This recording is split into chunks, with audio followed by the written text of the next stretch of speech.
Now there's some guys in some capitals who think they're slick and smart, But I'm telling you, this Oregon uprising here, I take it very serious. But nevertheless, don't take it serious because there's no need to rush in there with big guns and knock these guys off. Because man, I tell you, you could ignite something all over the place. People start doing the same thing, and then you end up in a civil war.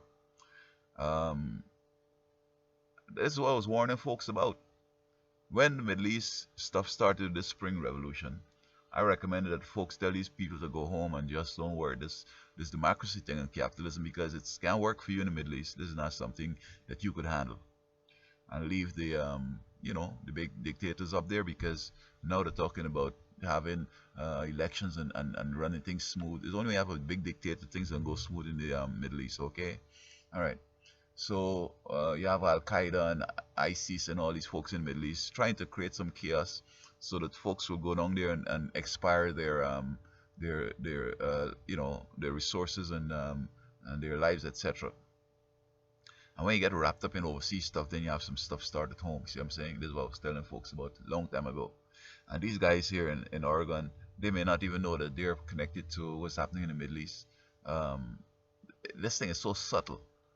When I was in Michigan in 1995, there was a meeting happening at lunchtimes at a certain place. And I was invited, but I figured that I don't want to know about some things because when you know about things, sometimes you can't leave no more. And anytime you don't show up, they figure that you're going and spill the beans and you're next, get knocked off. So I decided not to go. But apparently, what they're planning is maybe the New World Order stuff. And some of this here would be a part of that because they're bent on creating chaos around the world. And so the Middle East is on fire.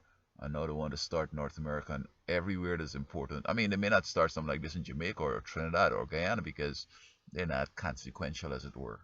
But in serious places, you have the refugee thing in Europe. It's all over where it's important. They're going to create some crises and chaos. So I think that I'm sure that the government is thinking of how to resolve this thing peacefully and how to continue